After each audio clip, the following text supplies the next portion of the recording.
सकाळपासून इकडे पावसाचे वातावरण तयार होत आहे. आज थोड्याशा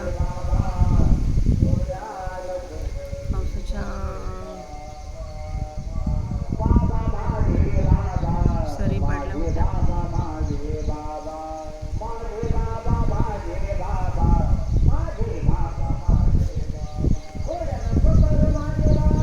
काल आपण अध्याय क्रमांक 18च्या 22 श्लोक वाचले होते.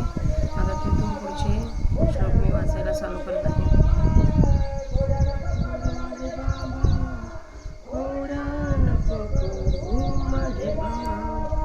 आज पण आपल्याला काकडाचा थोडाफार अभंग ऐकायला भेटणार आहे कानावर. आज पण थोडं मला लेट झाला आहे. सकाळचे 6:15 झाले.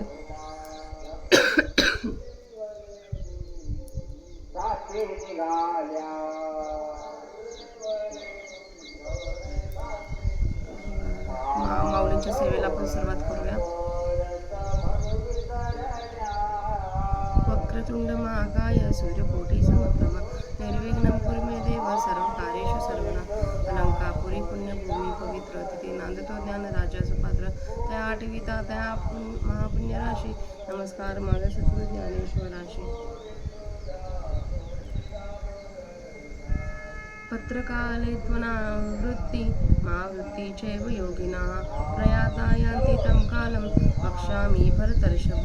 देवीची आणखीही एक प्रकारे हे जाणता आहे सोपारे तरी देह सांडी तेनी अवसरे जेथ मिळती योगी अथवा अवसटे ऐसे घडे जे अनवसरे देह सांडे तरी मागवते येणे घडे देहासीची म्हणून काळशुद्धी जरी देह ठेविता तरी ठेवित खेवी ब्रह्मची होती एरवी अकाळी तरी येती ही संसारा पुढती तैसे सायुज्य आणि पुनरावृत्ती ये दोन्ही अवसराधी आधीना आहाती तो अवसर तुझ्या प्रती प्रसंगे सांगो तरी ऐके का सुबटा पातलिया मरणाचा माझेवटा पासे आपुला लिया वाटा निगती यांती वरी पडिला प्रयाणकाळी वृत्ती ते भ्रमण गिळी स्मृती नवे आंधळी न मरे मन हा चेतना वर्ग सावध हा समवाव आघवा मरिणी असे टवटवा परी अनुभवलिया ब्रह्मभावा विवसनी होऊनी ऐसे सावध हा समवाव आणि निर्वाणी वेरे निर्वाह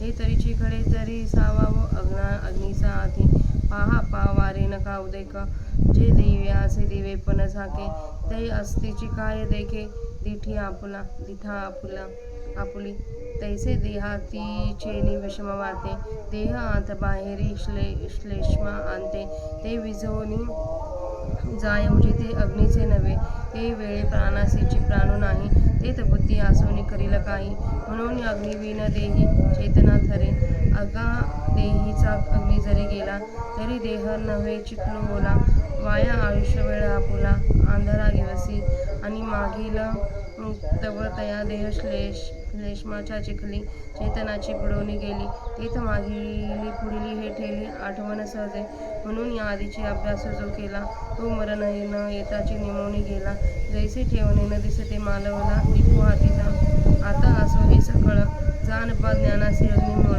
तया अग्नीचे प्रयाणी बळा संपूर्ण आधी अग्निर्ज्योतिरः शुक्लः शश्मासा उत्तरायणं तत्र प्रयाता गच्छन्ति ब्रह्मविदो जनाः. आता अग्नज्योतीचा प्रकाश बाहेरी शुक्ल पक्षोपरी दिवसू आणि सामाजी मास उत्तरायण ऐसिया समायोगाची निवृत्ती लावणी जे देह ठेविती ते ब्रह्मविद होती परब्रह्म अवधारी धनुर्धरा येथवरी सामर्थ्य या अवसरा देवीचे हा उजू मार्ग स्वपुरा यावयासी येथ अग्नी हे पहिले पाय तरे ज्योतिर्मय हे दुसरे दिवस जाणे तिसरे चौथे शुक्ल पक्ष आणि सामास उत्तरायण ते वरचे लगाव सोपान येणे सायुज्य सिद्धी सदन पावती योगी.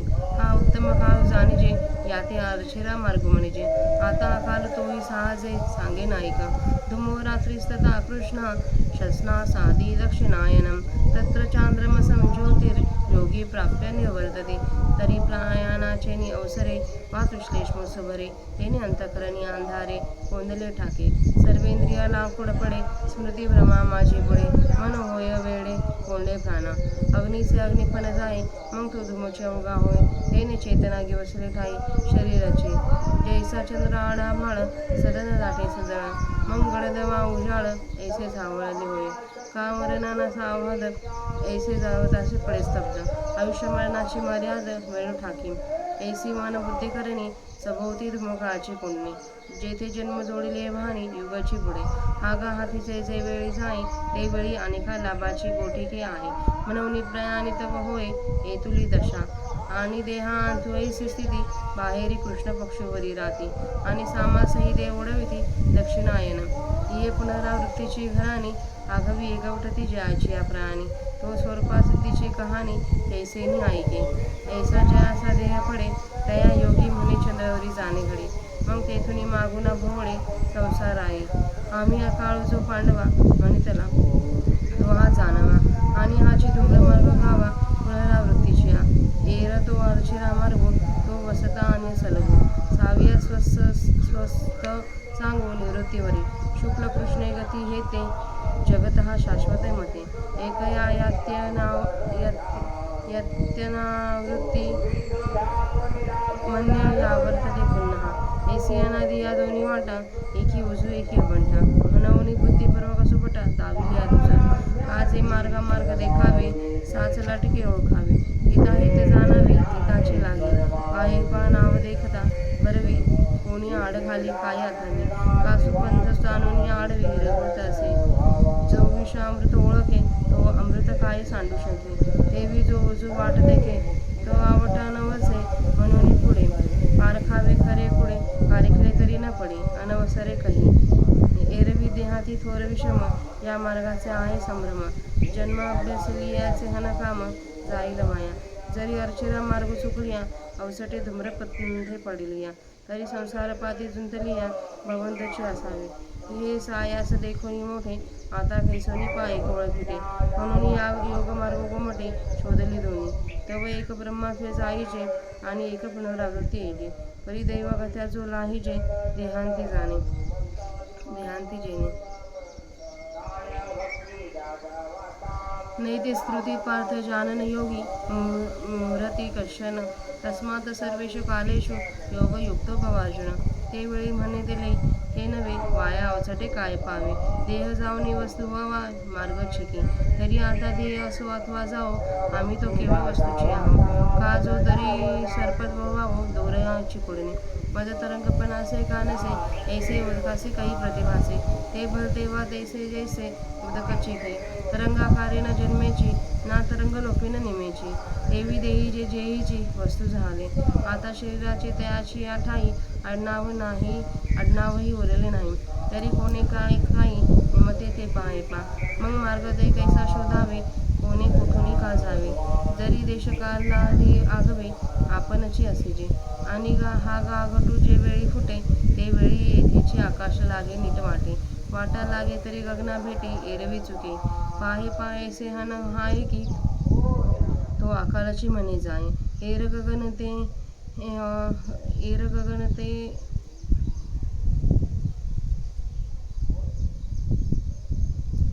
गगनची आहे घटत्वाही आधी.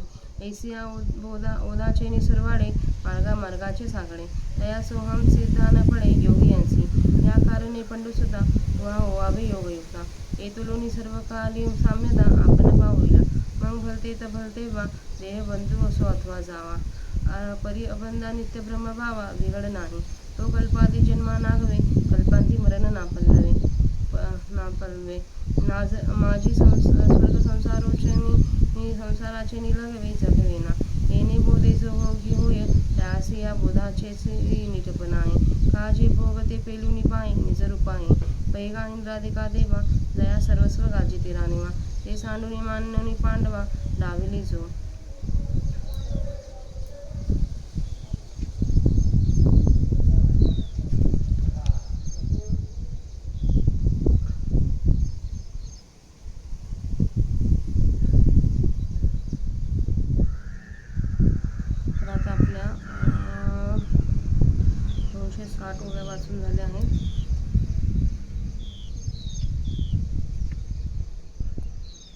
मला वाटते आपण 8वा अध्याय पूर्णच करावा या वाचनात. वेदेषु यज्ञेषु तपस्सु चैव दानेषु यत पुण्यफलं प्रतिष्ठम् अत्येति तत् सर्वमिदं विदित्वा योगी परं स्थाणुमपवति चाद्यं. जरी वेदाध्ययनाचे झाले अथवा यज्ञाचे शेतीचे पिकले का तपोदानाचे जोडले सर्वस्व अनजे तया आघवियांची पुण्याच्या मळा पारू आतोनी जाये फळा. जे परब्रह्मा निर्मळा साठी न सरे जे नित्यानंदाचे नेमाने उपमेचा कंटाळा न दिसे न भासाने पाहे पावेदादी साधने जया सुखा जे विटेना सरे भोगतयाचे नि पवाडे पुरे पुढती महासुखाचे सोयरे भावंडची ऐसे दृष्टीचे निसुखेपणा जयासे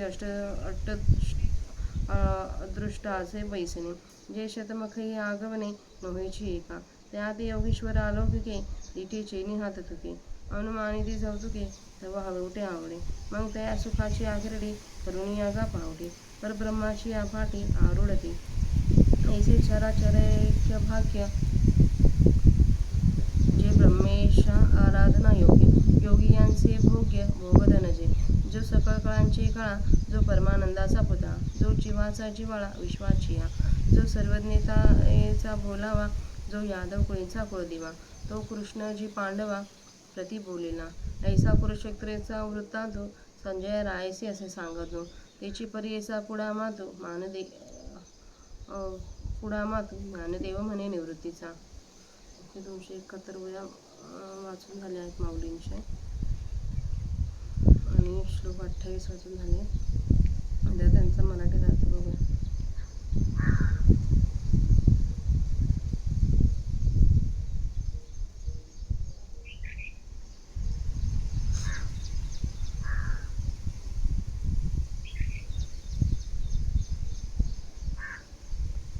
हे भरतश्रेष्ठ अर्जुना तथापि कोणत्या काली देहावसान झाले असताना योगी अनावृत्तीप्रत जातात जन्ममरणापासून मुक्त होतात व कोणत्या काली देहावसान झाले असताना आवृत्तीप्रत पुनर्जन्माप्रत जातात तो काळ सांगतो. त्याचप्रमाणे आणखी एका प्रकाराने निजधाम जाणणे सोपे आहे. तरी योग्य काली देह त्याग करून जेथे प्राप्त होतात ते माझे निजधाम होय. अथवा अकस्मात असे घडते की योग्याचा देह अयोग्य काली पडला तर त्यांना पुन्हा जन्माला यावे लागते. म्हणून योग्यांनी योग्य काली देह ठेवला तर देह ठेवता क्षणीच ब्रह्म होतात. एरवी त्यांनी जरी अयोग्य काली देह ठेवला तर ते पुन्हा संसाराला येतात. त्याप्रमाणे मदरूप होणे आणि जन्ममरणाच्या फेऱ्यात सापडणे ही दोन्ही ठराविक मरणवेळेच्या अधीन आहेत. आता प्रसंगानुसार त्याच कालासंबंधाने तुला सांगतो. तर अर्जुना ऐक, मरणाचा जोर प्राप्त झाला असता शेवटी पंचमहाभूते आपापल्या वाटेने निघतात. असा मरणकाल प्राप्त झाला असताना बुद्धीला भ्रम गिळत नाही, स्मरणशक्ती आंधळी होत नाही, आणखी मन मरत नाही. याप्रमाणे हा सर्व इंद्रिय समुदाय मरण समयी टवटवीत असतो, पण तो अनुभवलेल्या ब्रह्मस्थितीला आकलन केल्यामुळे प्रसन्न असतो. याप्रमाणे हा इंद्रिय समुदाय सावध असणे आणि तो त्याचा सावधपणा शेवटपर्यंत टिकणे हे जर अग्नीचे सहाय्य असेल तर घडेल. असे पहा की वाऱ्याने अथवा पाण्याने जेव्हा दिव्याचा प्रकाश नाहीसा होतो तेव्हा शाबूत असलेली आपलीच दृष्टी पाहू शकते काय? त्याप्रमाणे देह पडण्याच्या वेळी होणारा त्रिदोषाने देह आत बाहेर कफाने व्यापला जातो. त्यावेळी जेव्हा अग्नीचे तेज विझून जाते त्यावेळी प्राणासच क्रियाशक्ती नसते. मग तेथे बुद्धी असून काय करेल? म्हणून अग्नीशिवाय शरीरात चेतना ज्ञानकला टिकत नाही. अरे अर्जुना, जर देहातील अग्नी गेला तर तो देह नाही, ओला चिखल आहे असे झाले म्हणजे आयुष्य आपला वेळ व्यर्थ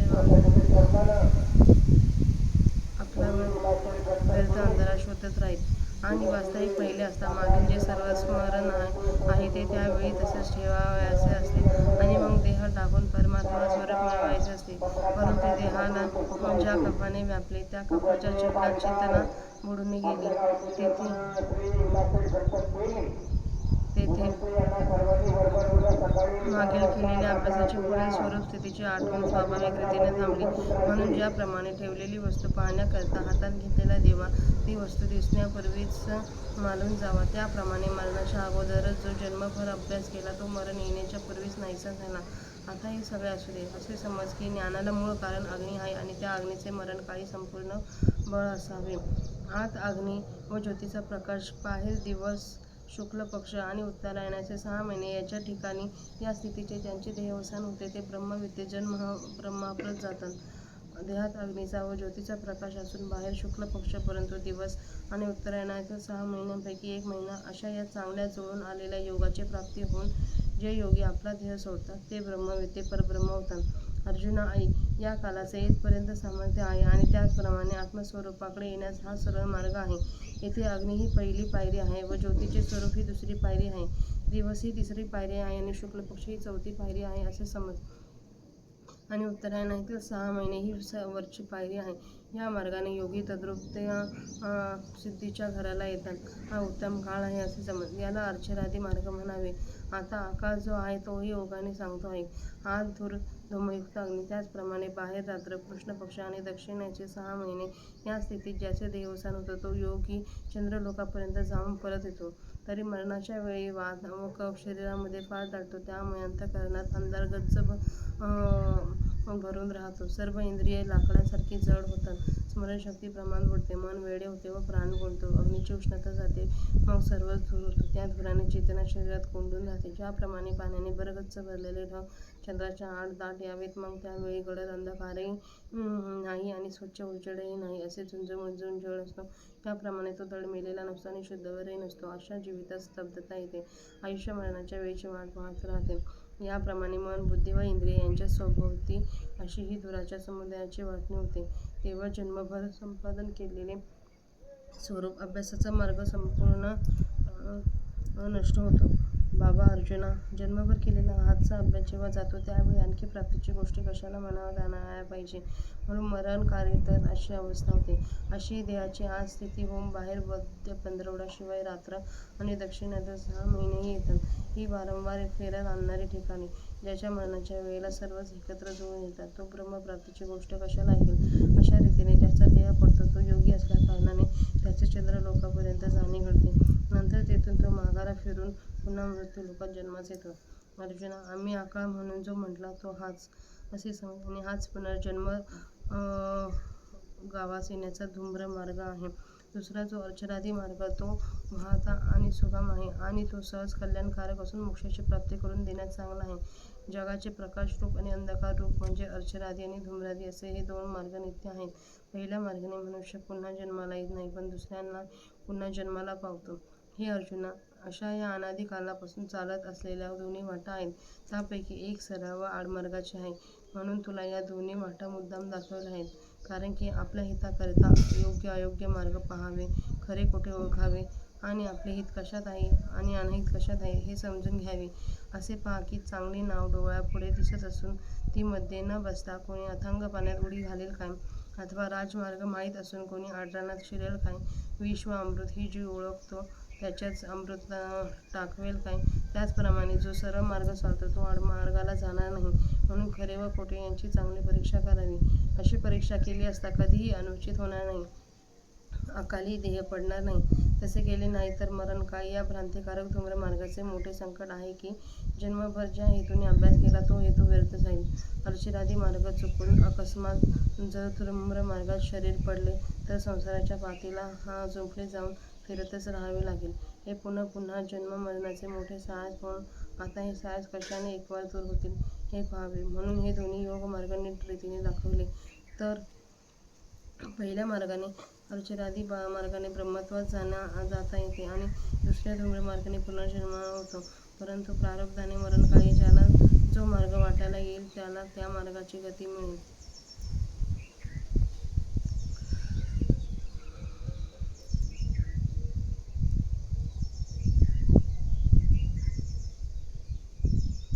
हे पार्था, हे 2 मार्ग जाणणारा कोणताही योगी मोह पावत नाही. म्हणून अर्जुना, तू सर्व काळी योगयुक्त हो. मरणकाळी अर्चरादी मार्ग वाट्याला येतो का धूम्र मार्ग वाट्याला येतो हे अनिश्चित आहे असे पाहून अर्जुन खिन्न झाला. त्यावेळी भगवंत म्हणाला, देह जाऊन अर्चरादी मार्गाने ब्रह्म होईल हे व्यर्थ आहे, कारण प्रारब्धवशात अकस्मात काय प्राप्त होईल कुणास ठाऊक ते कळत नाही. म्हणून हे नको. तर आता देह अथवा जावो, आम्ही तर केवळ ब्रह्मच आहोत. कारण की जसे दोरीवर बसलेला सर्पपणा दोरीच्या दृष्टीने मिथ्या आहे, मला तरंगपणा आहे किंवा नाही हे पाण्याला केव्हा तरी वाटते काय? ते पाणी वाटेल तेव्हा जसेच्या तसे पाणीच असते. लाटेच्या व्यक्त होण्याने पाणी जन्मत नाही अथवा लाट नाहीशी झाली तरी पाणी मरत नाही. त्याप्रमाणे जे देहावसान असताना देहानेच ब्रह्म झाले, आता त्या तत्ववेत्यांच्या ठिकाणी शरीराचे आडनावही उरले नाही.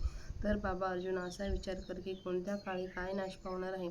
जर सर्व देश व काल आपणच आहोत तर मग हे अर्चनादी अथवा धूम्रमार्ग कशाला शोधावे आणि कोणी कोठून कोठे जावायचे? आणि अरे अर्जुना, घट ज्या वेळेला फुटतो त्यावेळी घटातील आकाश नीट वाटेला लागते व नीट वाटेला लागले तर महाकाशाला ते नेमके मिळते. नाहीतर एरवी ते महाकाशाला मिळवायचे चुकेल काय? आम्ही म्हणतो असे नाही, असे आहे. पहा की घटाचा आकारच फक्त नाहीसा होतो. वास्तविक पाहिले तर घटपणाच्या आधी हे त्यातील आकाश आकाशाच्या ठिकाणीच आहे. अशा या बोधाच्या अनुकूलतेने मार्गामार्गाचे संकट मी ब्रह्म आहे व ज्ञान झालेल्या त्या योग्यांना पडत नाही. अर्जुना, म्हणून तू योग संपन्न हो.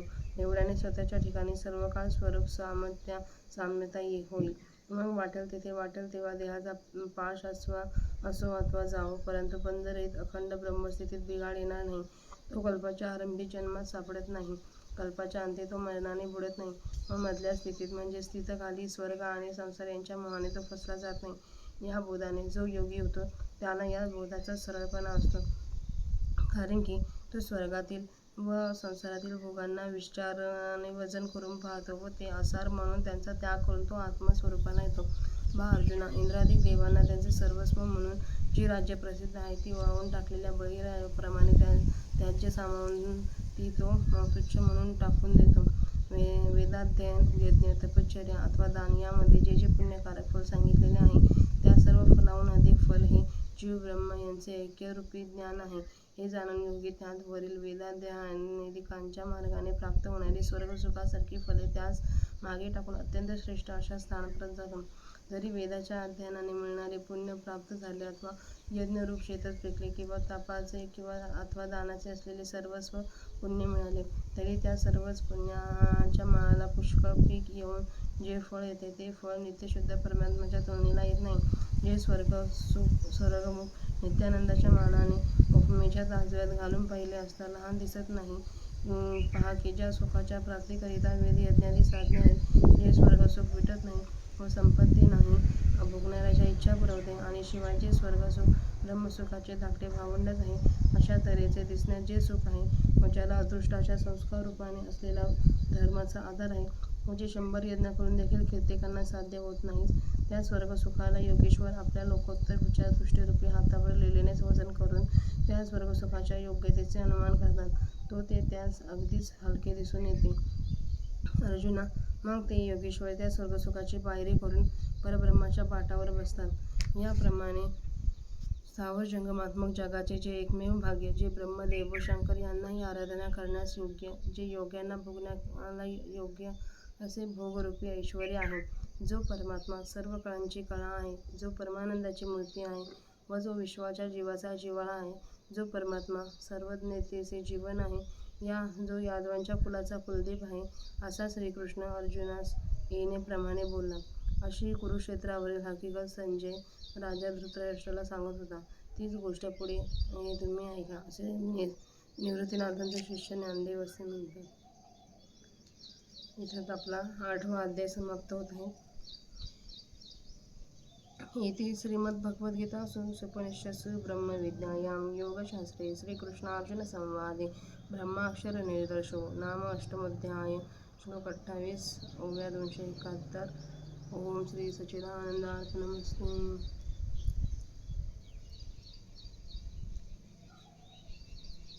इथे आपली माऊलींची सेवा संपन्न होत आहे.